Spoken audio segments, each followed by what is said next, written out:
What's up? What's up? What's up?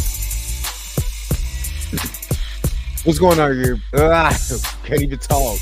What's going on, everybody? This your man Dre Mac coming to you again with another episode of the Dre Mac Show. 7:30 in the morning Central Time, 8:30 on the East Coast. And I bet if I was on the radio, they wouldn't let me go. Let me start all the way over again. But good morning, good morning, good morning. Groovy Fee, good morning. What's up? And Junior Network, what's up? What's up? What's up? So today I'm going to talk about the Hollywood Reporter's take on Marvel slowly retooling because of superhero fatigue. Now, is it really superhero fatigue or people just tired of dumb, non-connected movies and television shows and oversaturation? Is it really the fatigue or is it really bad writing? That's what I'm going to get into today. Good morning. Tracy Wood is in the house. Tracy Wood is in the house. Tracy Wood is in the house. I'm Tracy Wood. Oh, snap. That's the only reason why I do that. I swear to God, every time I watch CV4, my favorite part of CV4 is when they watching Wacky D. It's the funniest part of the whole, out of everything in that movie. That's the funniest part to me. You know what I mean? My man was like, oh, they was like, oh, snap, Wacky D is all. I got sun, I got shine, move back hardcore because I'm going for mine. Then I mentioned before that I can dance. I'm Wacky D. That's the funniest. That dance, oh my God. And of course, it was making fun of MC Hammer, but that was funny. Oh my God, it's still one of my favorite scenes in that whole entire movie. Fahim Carter, what is up? What is good? You know what I mean? And shout out to everybody who's not here or just now, who's not here yet. But we about to get into it again. Hopefully you guys are happy. Hopefully you guys are healthy. Shout out to my man Heavy Gant over at the Heavy Gant channel on YouTube. You know what I mean? You already know how we do it. But the real question is,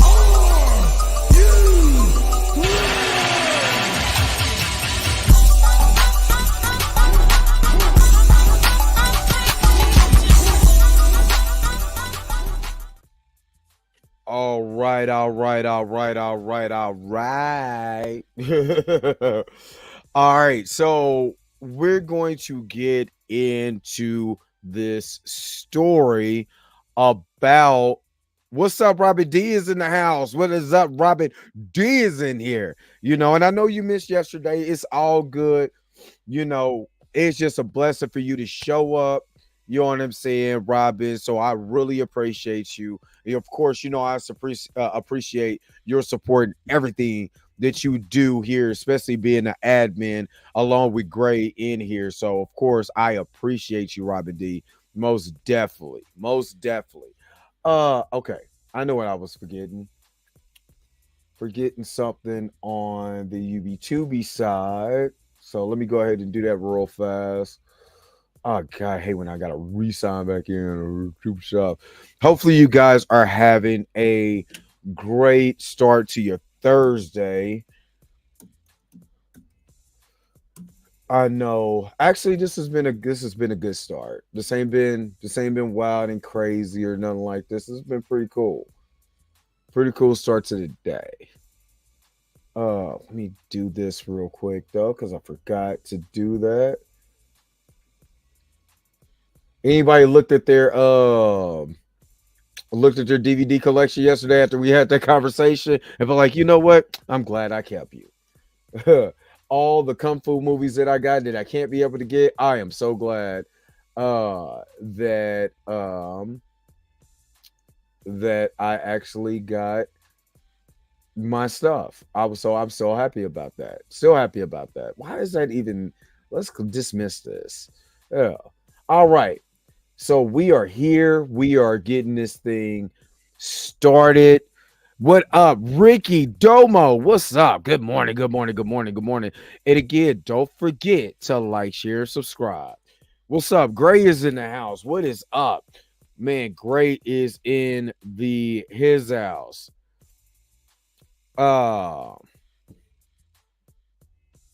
Give me just a second.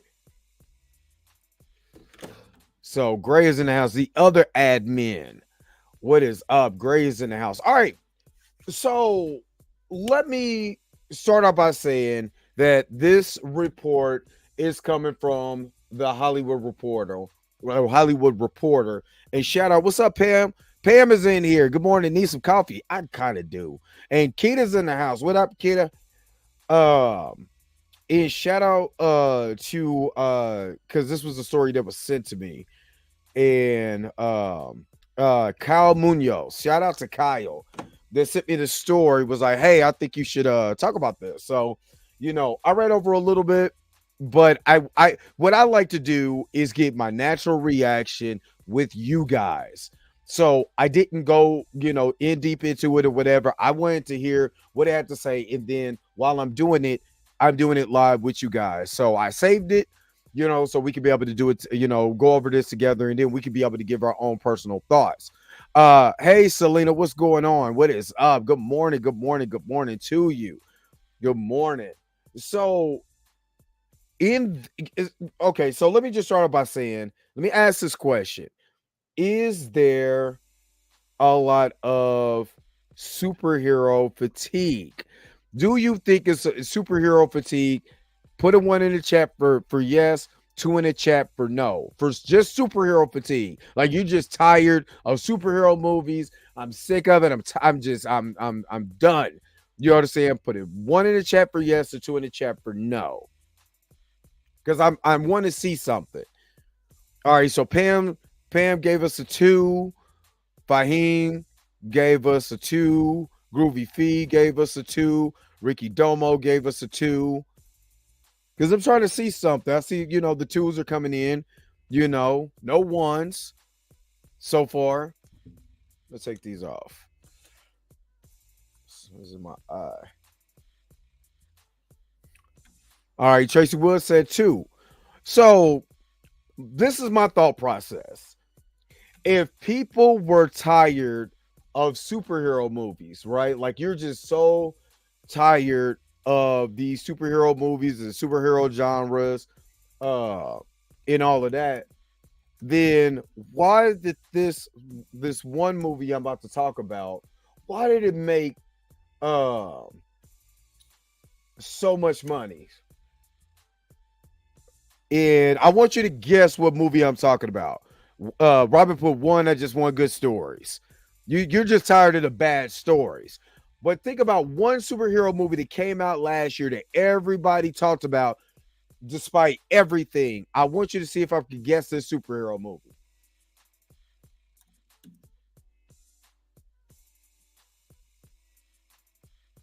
And this was what they said was a box office success.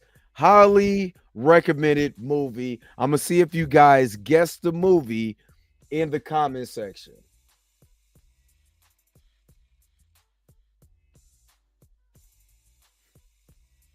Guardians 3? Nope. It's not Guardians 3. That was a good guess, though, Gray. That was a very good guess. But nope, it's not Guardians 3. This was considered the best superhero movie of 2023.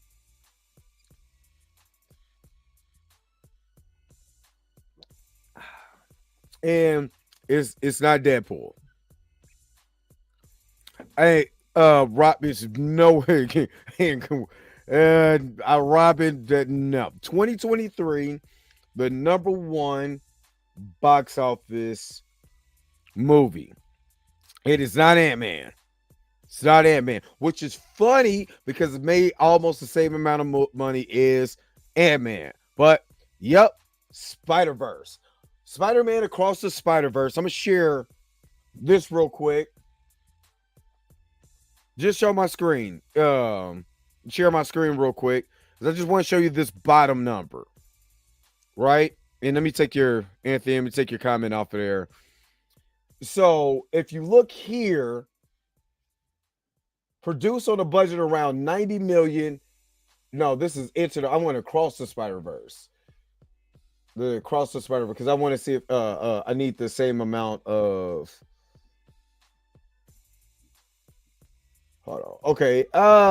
Spider-Man Across the Spider-Verse. Across the Spider-Verse grossed 381.5 million in the United States and Canada and 309 million in other territories for a worldwide gross of 690. So that was a huge taken, and I want to say the how much to make the film was roughly again like 90 million, like the first movie was. Let me see. Let me get to this one. Yeah, it was Across the Spider Verse was the produced a budget around 90 million. Into the Spider Verse, over 308. So roughly around the same. A $90 million film, gross at 300 and something million is crazy. Yeah, it's also, as per source, the Hollywood Reporter, Across the Spider Verse is estimated to be around 100 million before marketing costs. That makes it around 10 million more expensive. So it extra $10 million, but it made six. So just think about it like this: $110 million movie makes 690 million, right? If you got this superhero fatigue, right? Would anybody be spending their money to go see Across the Spider-Verse if it made that amount of money? So that means there is still a market for good superhero movies, right? Let's see, Fihim Carter, you said superhero movies break reality with a dash and a sprinkle of it. Animated anime films that obviously did extremely well over the past few years. I agree with you. I remember when Dragon Ball Z Broly came out, and that mug was ridiculous. You know what I mean? How many people came in to see Dragon Ball Z Broly? So what I'm getting at is that even though Madam Web sucks, even though what was the latest comic book movie before Madam Web? What did we just see? I can't think of the other one before Madam Web, because Madam Web is stuck into my crawl. I mean, Guardians. Well, we had this. I just thought about this. We had the writer strike and all of that. So, before that, it was Ant-Man and the Wasp and Quantumania. We had the Marvels. Yes, the Marvels. That's what I was thinking of, the Marvels. And Aquaman. Aquaman, they set that movie up for failure in the first place. And, I heard people liked it. I heard it was fun. The Aquaman 2 movie. I heard it was fun, but like the Marvels, underperformed, well under the budget that it should have. So my thing is, people still went out to go see these movies. People went to go see Madam Web, despite how bad it really is. Because now we're looking at it's so good as, it's so bad it's good in that territory. Razzie Award winner. My thing is that it's not the actual superhero genre. It is the writing. It is the way that these movies are coming out and the way that they're being distributed, written, all of that. A lot of the movies are terrible. Now, one thing I like about Across the Spider-Verse, because it gives so much heart in certain places to make you feel for these characters. When you have a movie like Madam Web, these characters come on screen and I don't give a damn about them because you don't have me invested. Excuse me. No matter how much I think somebody is nice looking and all of that and all these other things, that doesn't put it in the realm of a movie that I want to watch. Jason Momoa. People love Jason Momoa. They like to look at Jason Momoa, all of that. You're not going to go watch that movie for him to flounder around, no pun intended, it's funny, as in Aquaman 2. You want to go see a good story, a good movie. So is it the fatigue, or is it really just a lot of bad written movies? Now, I would say Marvel's biggest problem is they was making quantity over quality, which was their biggest selling point when it came to going at DC. If you make a movie that we're all invested into and you have a cast of characters that we want to go see, of course, we're going to want to watch that movie. We're not going to have any problems seeing that movie. Where is the movie at? So I can go ahead and give away all my money because I like it. I want it. You know what I mean? And Phase 5 was terrible. bad writing, bad execution. It is what it is. So instead of blaming the studio for bad writing, a lot of non-connected storytelling, it's not like The Boys. The Boys, even though The Boys on Amazon is self-contained, it's within this realm. So when they do a spin-off series, you know what I mean? That spin-off series ties directly into what we have here with The Boys. So all of it is connected. What you're starting to see now, and we've been seeing, is all these stories not connected. Now, the key is in Marvel's case, can Deadpool tie together the knots or destroy the whole entire thing, or help destroy the whole entire thing and start all the way over again, which we're going to talk about in this Hollywood reporting. But I want to kind of see what you guys thought about the actual superhero fatigue.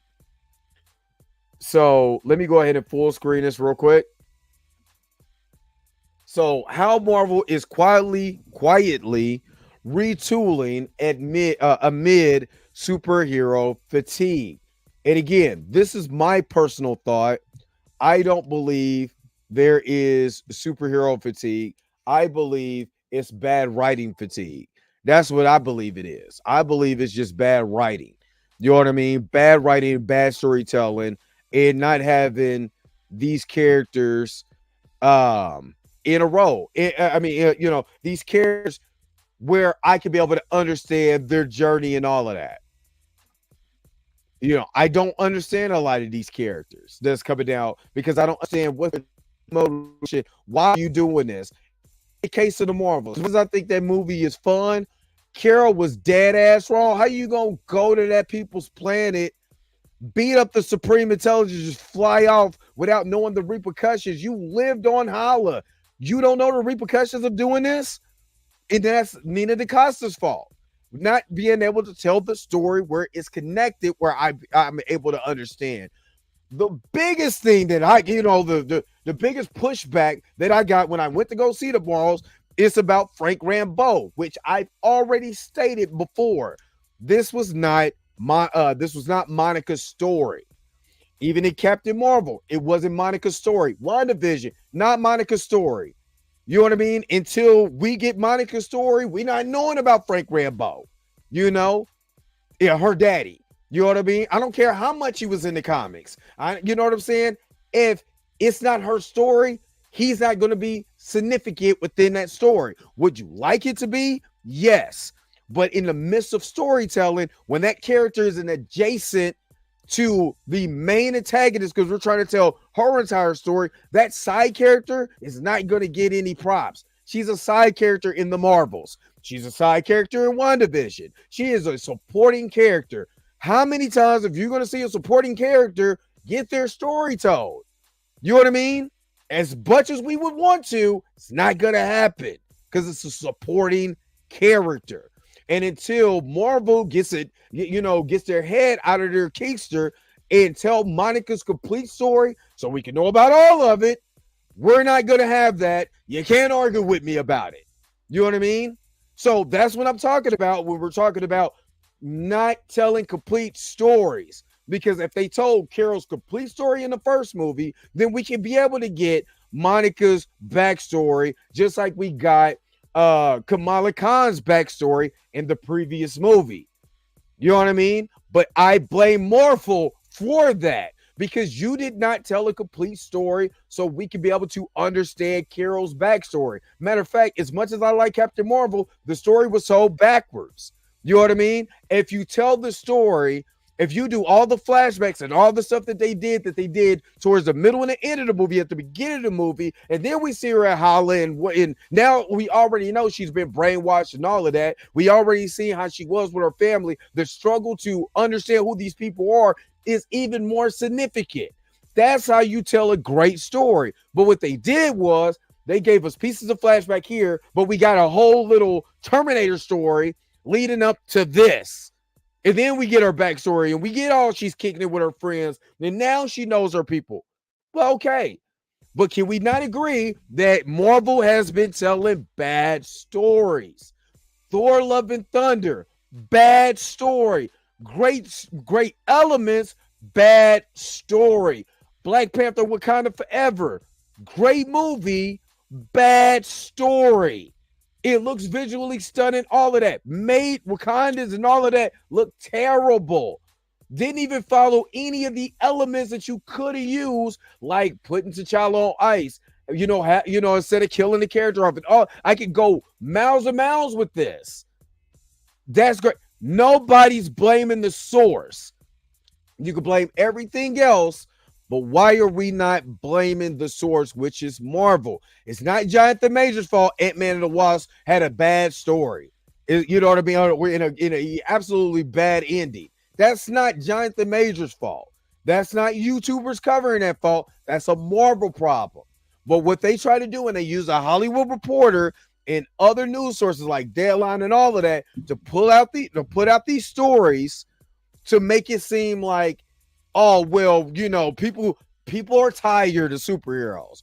Oh, well, you didn't have this in here, so that's why I didn't want to watch it. You know what I mean? You got, or if it wasn't for Jonathan Majors, going to trial, we probably would have had something different. You're not blaming the problem. The problem is Marvel's writing. That's who the problem is. So let's see what the Hollywood Reporter got to say. And then, I'm going to wrap all. We're going to discuss it towards the end, but I wanted to get that point across, because a lot of people always want to blame this and why this is that. And we want to do this. And well, that person, they didn't get their story told. That person and this I mean, it's just terrible. You know what I mean? Terrible. And they're not blaming who the actual source is. Again, which is Marvel. All right. So how Marvel is quietly retooling amid the superhero fatigue. The studio's golden box office aura has been dented, but chief architect Kevin Feige isn't scrapping his years-long cinematic universe plans, just refining it. They're not going to give up, says an who are these insiders? I want their names. All right, just over a year ago, Ant-Man and the Wasp: Quantumania was set to take Marvel Studios to the next level. A new villain was going to be introduced, setting the stage for several years of work for storytelling. And the movie itself was a giant sizing of a franchise that was previously modest in scope.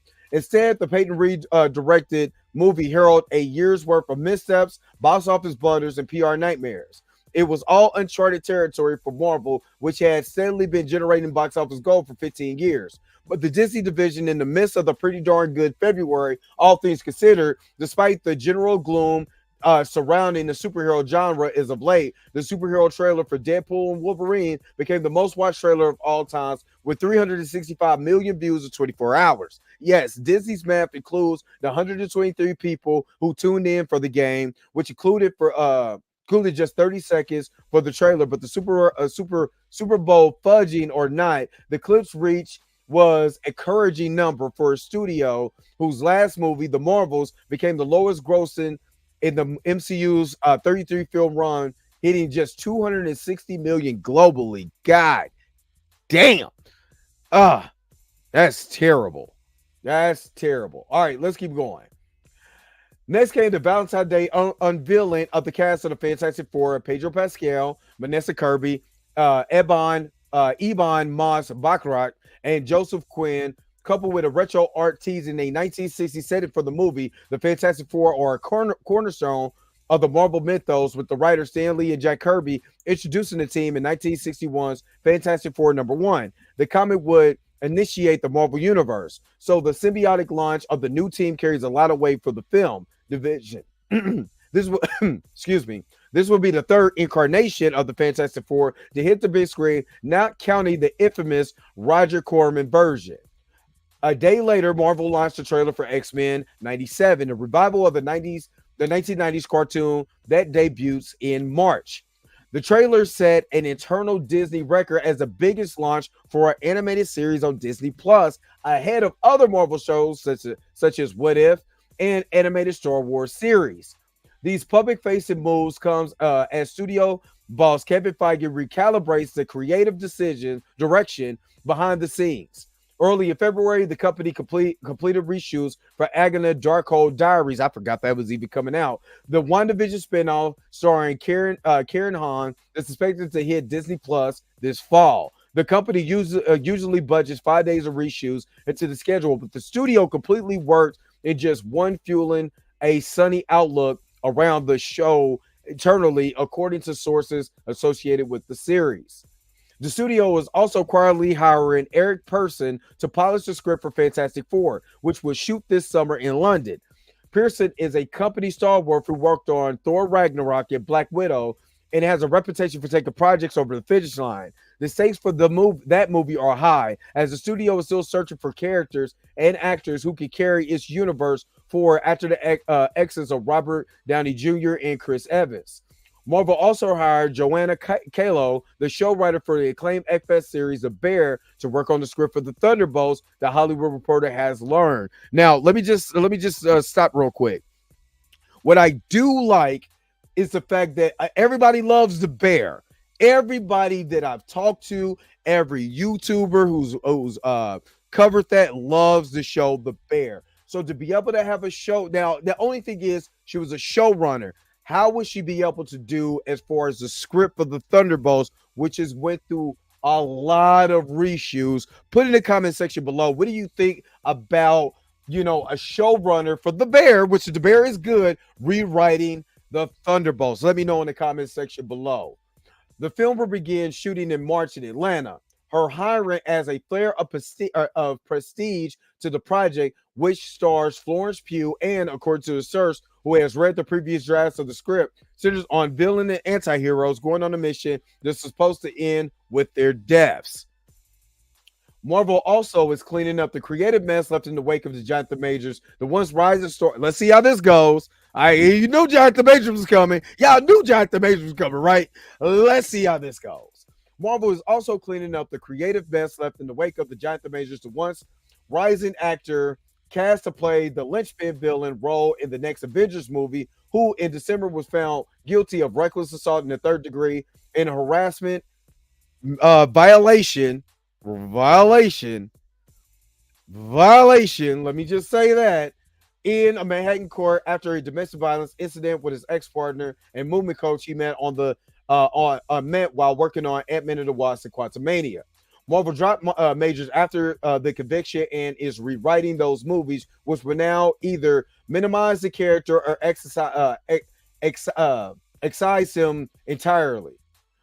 The first of the new Avengers movie due out was initially titled Avengers Kang Dynasty, but will be getting a new title to remove the character's name. Those sources say that even before Major's conviction, the studio was making moves to minimize the character after Quantumania underperformed, gross at $476 million.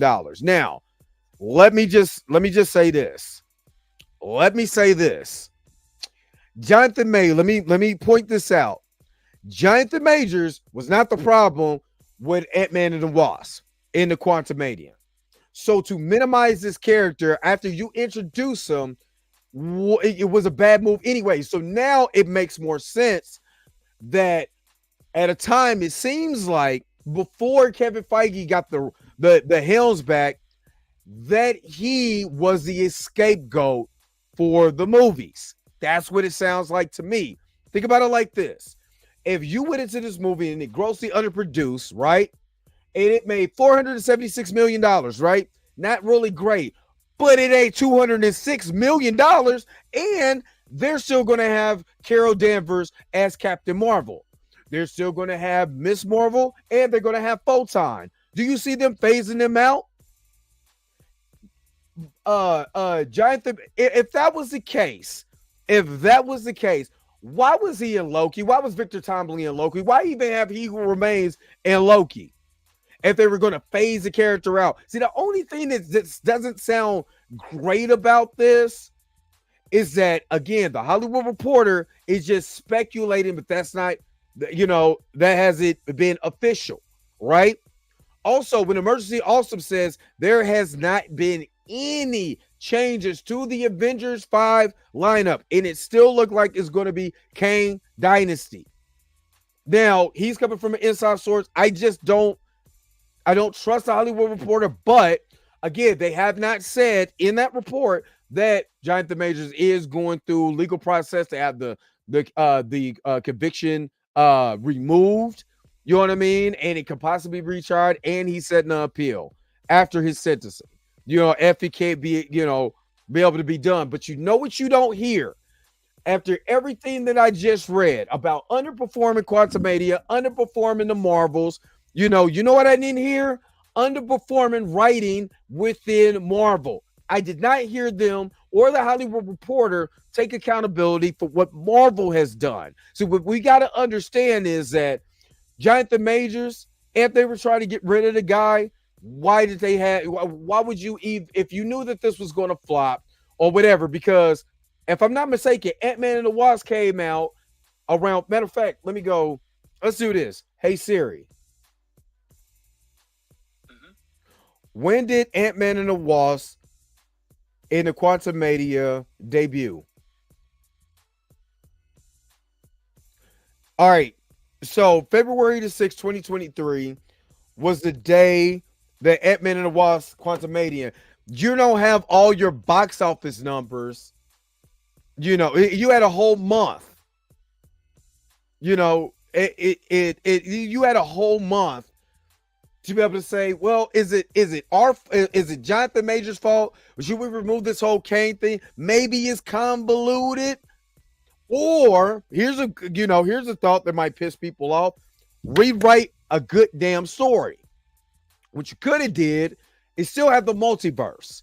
You did it with the Multiverse of Madness, right? You did it in What If.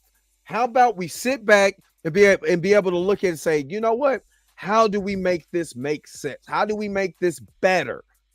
What you can't do is try to use Jonathan Majors as the fall guy. Realize that, you know what? It's not Jonathan Majors' fault because, again, I can literally pull up any type of reviewer. Matter of fact, I'm about to go pull up a receipt. Let me just pull up a receipt. I'm gonna just show you how full of caca these people are. Before I go back to the Hollywood Reporter, just show you. I'm just pulling receipts. Hey, Mika G, what's going on, Ramon Robinson and Cornelius? I'm gonna get to some of you guys' comments here in a second.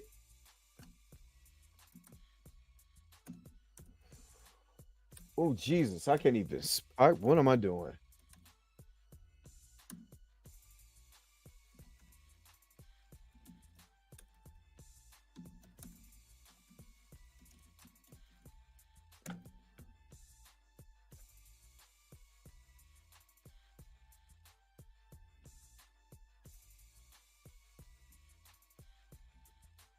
All right, watch this. I'm about to pull, like I said, what I like to do is pull CVS receipts. And this is for our good friend, Warren Thompson. Hold on. This is from our good friend, Warren Thompson, over at the Cosmic Wonder. So shout out to the Cosmic Wonder. And thank you again, Robbie. You always support this channel. Always support your channel. I thank you so much for the $10, $9.99 super chat. Of course, I got to be able to hook you up real quick. You know what I'm saying? Because I thank you so very much.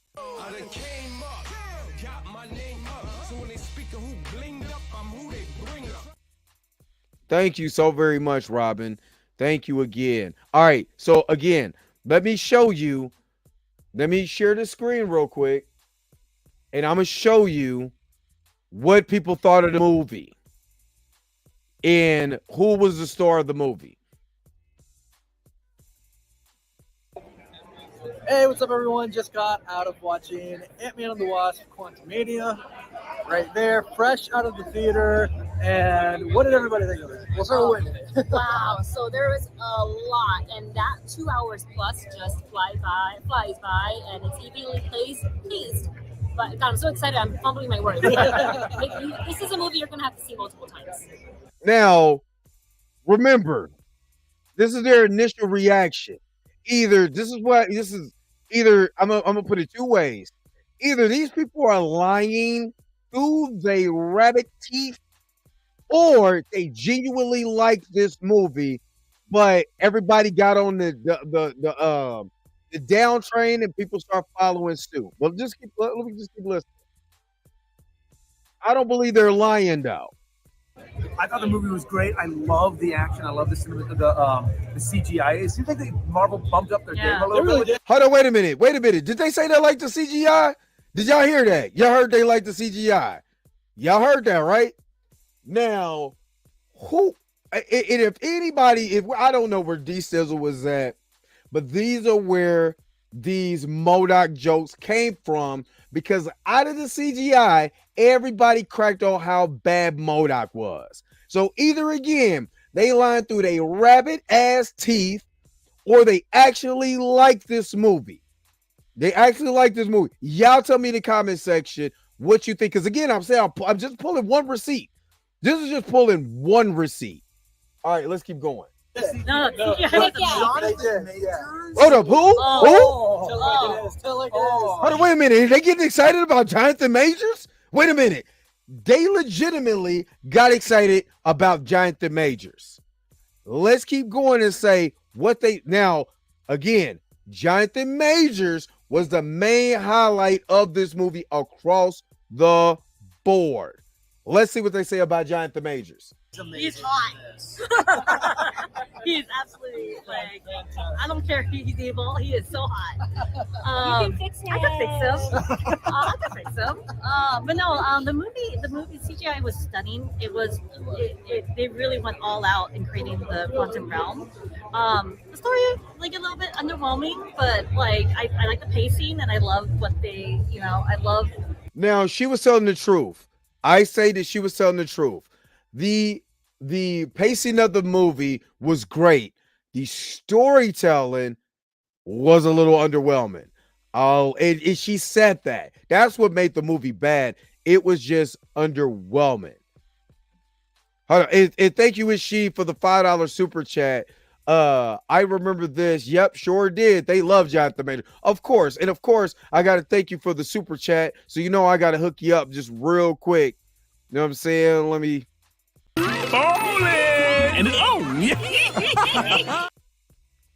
All right, let's get back to this. About a minute left. I'm going to just let it roll. I love Scott Lang, so I love the family of Ant and Wasp. Yeah. It's hard not to love Ant-Man. It really is hard not to love Ant-Man. I mean, Baskin Robbins. They know what's going on. There's a lot of amazing scenes in it. Yeah. It is really big. This isn't a review, so we're not going to say it, but I really, really enjoyed the movie. It was exciting. I will say, post-credit scenes had me jumping out of my seat, and I think that's what everyone's going to be talking about after the movie is the post-credit scenes, but no spoilers here. Until the very, very end. Wait, you have to see the post-credit scenes. Do not go to the bathroom. Hold it. You won't be disappointed with this movie. You will not be disappointed with the post-credits. So, Kang is so hot.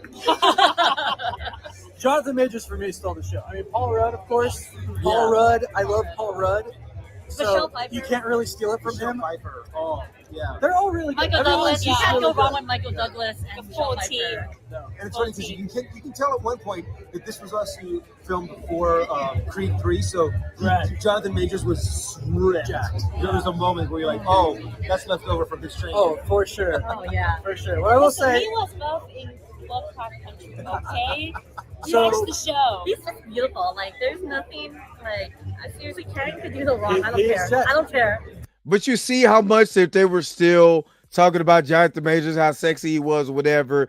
Jonathan Majors post-credit scene, because the post-credit scene, now that we know what the post-credit scene is, the post-credit scene was all those Kangs, which, again, the Hollywood Reporter, because I just did this report, the Hollywood Reporter said, wait a minute, and this was in the last one, hey, Jonathan, they got a problem because Jonathan Majors is all over. He's every single Kang in the multiverse. That's why he got out of the sea. Like, oh snap, we gonna really go see the council of Kang. So don't tell me they wasn't excited about Jonathan Majors. You can't tell me, when everybody was talking about Jonathan Majors, this is just one, and I'm not picking on him, but I'm just saying these four people, the main thing that they was talking about, Kang, the post-credit scene with Kang. Oh yeah, Scott Lang was cool. You know what I mean? But Kang. What I'm saying is, you can't say that people wasn't genuinely excited about what was going to come with Jonathan Majors. You can't say that. People was excited about him when he came out as He Who Remains. So you damn they say, well, I wasn't excited about him when we went to go see this movie. Because they genuinely were. We wanted to see more Jonathan Majors. Everybody did. So when it's up and it's underboard and all of that, no. What it was is you had too many chefs in the kitchen and don't nobody know what the other ones is cooking. There's just too many bad stories. That's what it is. And Erica Dixon, thank you so very much. You guys are awesome. Thank you so very much for the $10 super chat. If they want to recover, they must continue with Jonathan Majors as Kane. He is the linchpin. He leaves. It could take a decade to recover. Because what I think now, and I talked to some coworkers today, and I'm about to wrap this up here because there's really nothing I can, because they're not going to give the truth and say that there was just bad writing, But let me to get thank you. Now people are saying, "Oh, what happened with John Majors?" Shit, literally play the Majors with again. Yes, great. Jonathan Majors and Michelle Pfeiffer was the highlights of the movie. My biggest thing is that is anybody going to really support besides Deadpool Wolverine, because that's going to be the member berries, the nostalgia, all of that. Plus, I'm a Deadpool fan. I'm definitely going to go see that. But what I'm saying for anything that has to do with Kane the Conqueror and He Who Remains and all of that, what are they going to do with that? Is it still messing up? Maybe it is time for a new mic. Maybe it is. But you know what I mean? Y'all keep supporting the channel. I'm getting the mic. But maybe that's what it is. You know what I mean? Maybe it's necessarily, and like I said, actors that you're portraying in these, maybe it is the writing. And again, let me get to Erica. So you know what I'm saying? I appreciate her. Richest man, and I'm black. Again, thank you so very much for that $10, that $9.99 super chat. I thank you so very much. It was the WGA won't allow any pressure or bad writing, especially with the rise of the AI script writing. Exactly. You know what I mean? And that was my only thing. When you looking at these articles, again, this is another Hollywood Reporter piece. Or are you looking at, the problems with writing? That's the problems. The problems with writing. Pay good people to write stories that care about the characters, and you won't have this problem at all. And that's where that's where this thing needs to be at. And if we're there, we're good. You know what I mean? I feel like Marvel could get back on track with good writing for people who care about the characters. Yo, the sign is real simple, B. It says wrap it up. Wrap that up, B. All right. So when you hear the wrap it up box, I gotta wrap it up. Make sure you put because I want to check some of your guys' comments. So make sure to continue to comment in the comment section so I can be able to read them. Especially if you go back and comment after after this live stream. I most definitely read every comment that's in here. But what do you think about this Hollywood Report? Do you think that it's superhero fatigue? Do you think Marvel just had a lot of bad writing and a lot of bad scripts? Do you believe Jonathan Majors was the problem or was he a scapegoat? Put it in the comment section below. Let me know how you feel. Again, don't forget to like, share, subscribe. Don't forget to hit that bell notification so you can never, ever, ever miss one of my videos again. Until next time, I'll holler at you guys later. Peace and Bob Harry, y'all. Y'all take it easy. Let me get up out of here. Got to search for a new mic. It's breaking up. Wait a minute.